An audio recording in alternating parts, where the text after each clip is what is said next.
What is up, you guys? Today we're going to be going over NIO, which is up over 8%. The entire market has been running. If you want to go and see what I've been talking about as far as Tesla and Apple, the overall market, go check out our other channel, Traders Helping Traders. There's over 35,000 subs over there. Now let's get into NIO. Looking at NIO right now, it's currently up about 8%, holding this range up around $20. And for the past couple of weeks, we've been talking about this descending wedge. If you guys remember, in the beginning of the week, we were talking about entering a position down here around 1744. We dumped through support with about an 8% drop on the 13th of June. And from there, we have ran a significant amount, basically from 1584 up until now is a 30% run from low to highs in the past 2 days. So if you got in when we were talking about it, congratulations, because it's looking like we can see a continued run. If you guys want to stay up to date with a lot of our call outs, become part of our group. The Discord is down in the description. It's completely free to get access to all of our courses, all of our live streams, all of our seminars, all of our webinars. And if you want, you can upgrade to get access to every single trade that I take and all of my moderators.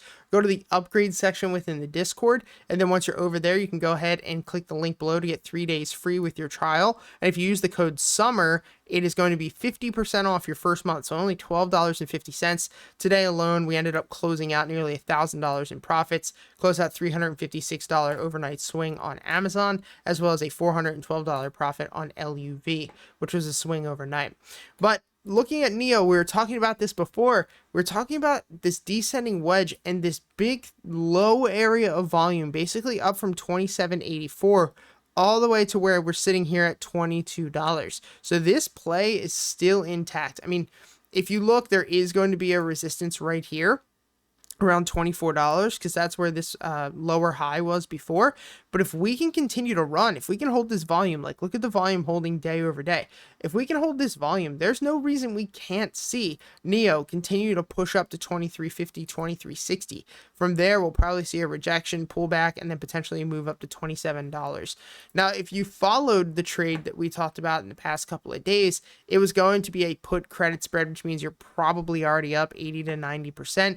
But you've probably also noticed the downside to playing a put credit spread because NIO is up a lot. And if you got calls, like let's just look at straight up calls today, like these calls right now today are up 100%, 180%. Like you would make a lot more money buying a straight up call. And you've probably noticed why there is a downside to put credit spreads. And that downside simply is, as we've said before, the fact that you are going to cap the amount of gains that you can make within a specific trade.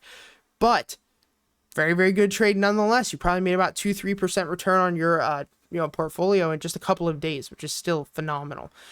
There's a couple of ways to play this. If you still want to play the upside, you could try to chase it by doing like a call debit spread. So what you would do is sell a call. Let's say you're going to sell this $20 call. And then what you're going to do is go ahead and buy a call directly below it.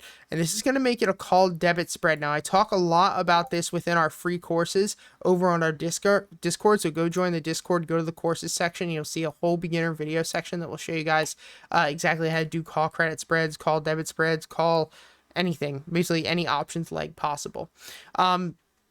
But you can see here with this call debit spread, it's a pretty good risk versus reward. You're looking at a potential $18 return for a $32 loss. And the beautiful thing about it is that you have about a 67 to 70% chance of profiting. Now, for me, I like doing put credit spreads over call debit spreads because at the end of the day, I would rather have 3 ways to win versus 1. Now, if you want to do a put credit spread, what I would be looking to do is probably sell the 1950 and then go ahead and buy the 19 below it. Now, the issue with this is because it's already up 8% right now, premiums are very, very low. You really want to be doing put credit spreads on days where a stock is down, as long as it's not breaking a major support. So this way, premiums are pretty high. But at this very point, I really wouldn't chase it. If you're already in it, allow it to run. If you're not in it, there's so many other trades out there. Hit the subscribe button so you can stay up to date with them. I'll see you guys later. Peace.